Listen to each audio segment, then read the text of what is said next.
These are just a few of the playable characters in one of my favorite indie games of all time, Risk of Rain 2. So before we continue, I just want to quickly explain why this video took so long to come out. The past few months were really busy for me with school and work, and at the same time I was also trying to learn how to edit. The progress was pretty slow sometimes, and I didn't always have the energy to work on it every day, but I still wanted to finish it and finally get it out. So with that being said, here it is. To start a run, you simply choose the survivor you want to play as, get ready, and from there, the run begins.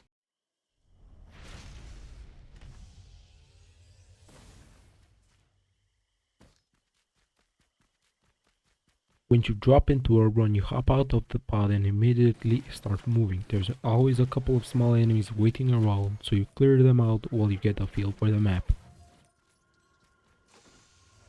Pretty quickly you'll spot your first chest, and honestly the item you get here is usually nothing special, just something to help you get going, maybe a bit more attack speed, maybe some extra healing, nothing run changing but enough to make those early fights feel smoother. Sometimes instead of regular chests you'll find these little multi-shop pods. They give you a few item choices so you can pick something that actually helps your build instead of just taking whatever pops out of a chest. It's a small thing, but it makes the early game feel a bit more flexible.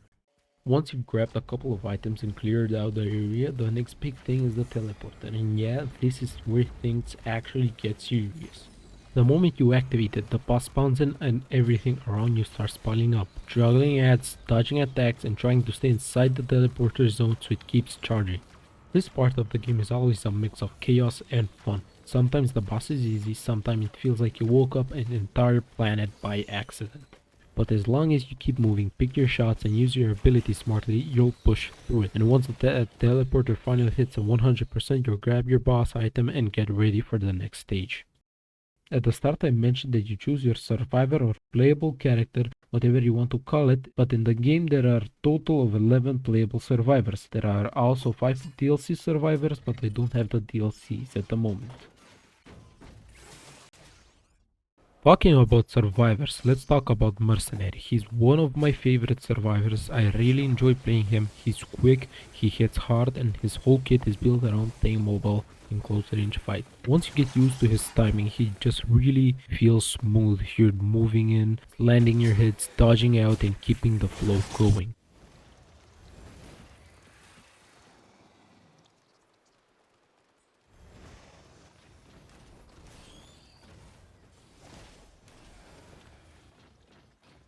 After that, there's Loader. She's still melee, but the focus is totally different. You're swinging around the map, building up speed, and putting out huge damage when you land a hit. She's a bit more forgiving too, so you can play more aggressively without instantly getting punished. All your abilities run on cooldowns, which you can see on the HUD. Once you get used to the timing, combat starts to feel a bit more controlled.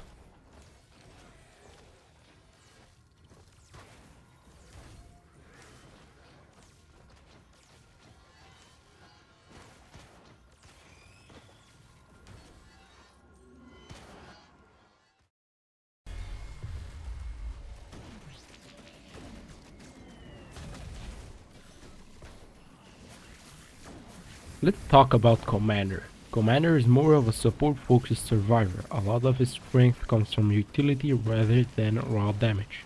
He gives you tools that help control fights, especially when things start getting chaotic and enemies are coming from everywhere.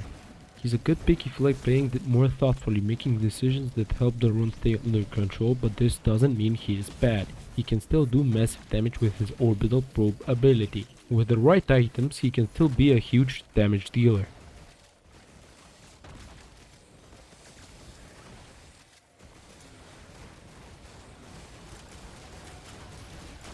The engineer plays very differently from most survivors. He's much more about setup and positioning than constant movement. You place your tools, hold an area, and let your kit do most of the work for you.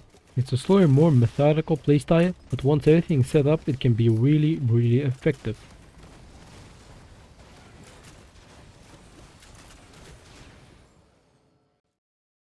Every survivor also has their own loadout with different abilities you can swap in between. The game clearly tells you what you need to do to unlock them, so you always know what you're working towards. It also adds a lot of variety and gives you a reason to keep replaying different characters.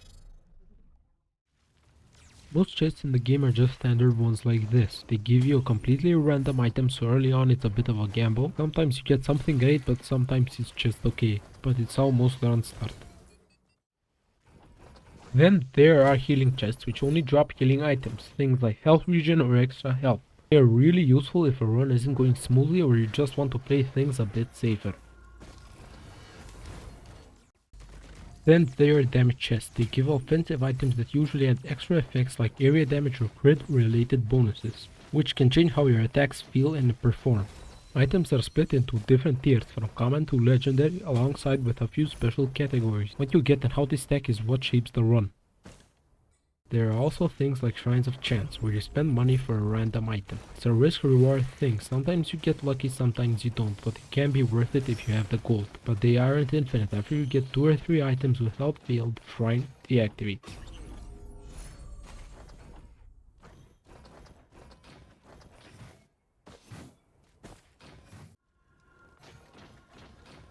You'll also run into turrets you can buy around the map. Some stay where you purchase them, while others can follow you.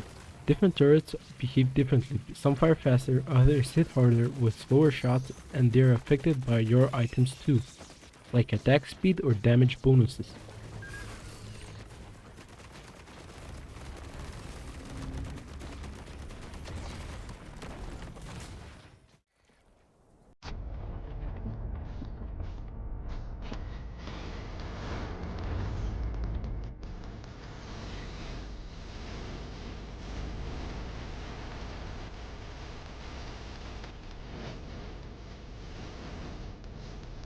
You might have noticed me mentioning bosses and teleporters earlier in the video. This is where they show up. Sometimes they're pretty manageable, other times they can catch you off guard, depending on your items and the survivor you're playing. Most of these fights happen around the teleporter and mark the end of each stage.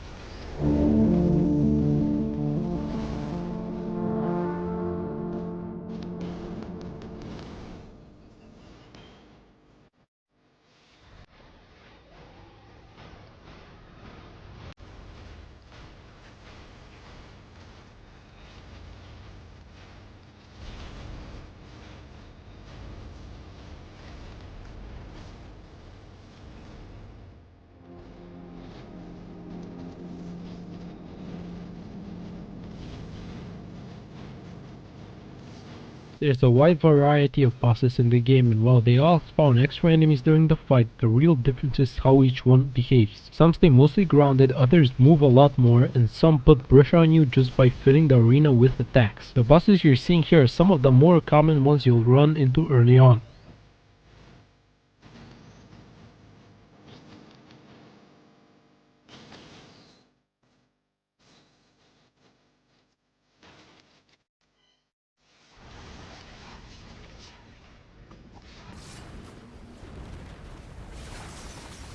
Later into a run, boss fights get way more chaotic and a lot harder. There's just a lot more happening at once. Enemies hit harder, there's way more pressure on you, and you can't really stand still anymore. At this point it's less about raw damage and more about how well you move, how you position yourself, and how you react to everything on screen. One mistake can cost you a lot of health really fast. You're constantly paying attention to the boss and smaller enemies around you, and your cooldowns at the same time. It starts feeling more like survival than just fighting something head on. And depending on your items and the survivor you're playing, these fights can either feel manageable or completely overwhelming. 2 runs can reach this stage and feel totally different. Sometimes everything lines up and the fight feels under control even though there's a lot happening. Other times it feels like you're reacting non-stop and trying not to get overwhelmed. That constant back and forth is what makes these fights tense, especially later on when the game really starts stacking things against you. By this point you're not really thinking about one single threat anymore. You're just trying to keep everything from spiraling out of control.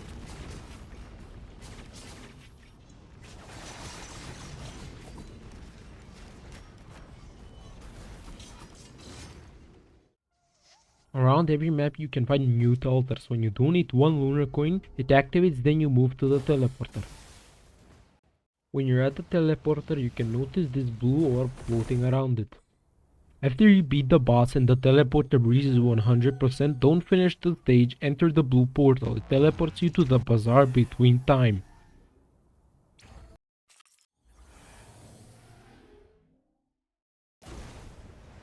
This serves as a shop where players can buy items with lunar coins that you can get by killing enemies and they randomly drop from them.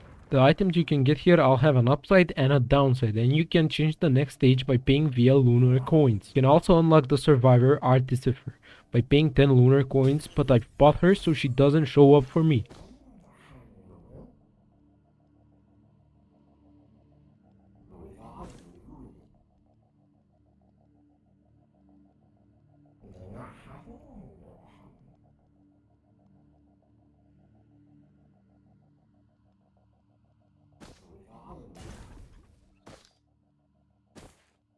You exit it by going through the portal again, and it sends you to the next stage or the chosen one you've picked.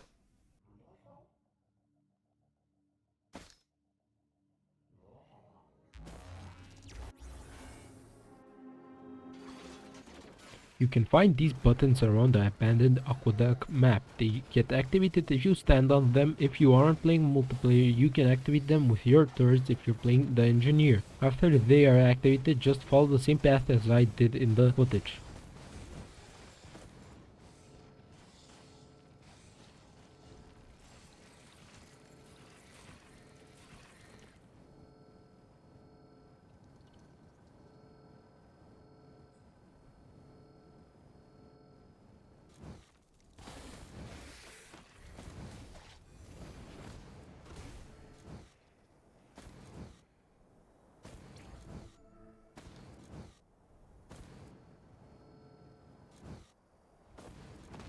Enter this cave and you meet two Elder Lemurines. They are beefy enemies, but they aren't too hard to kill.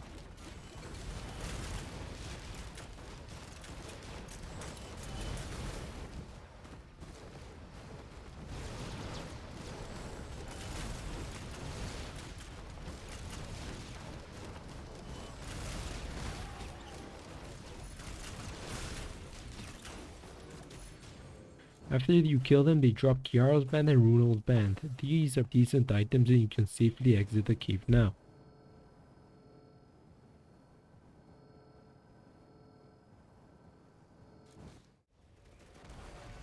So that's Risk of Rain 2. I know this video took a while to come out, but I'm glad I finally got it finished. After this, I'm planning to make a video on Fear, which has become one of my favorite shooters recently, so I guess that's it for now. See you in the new year, and thanks for watching.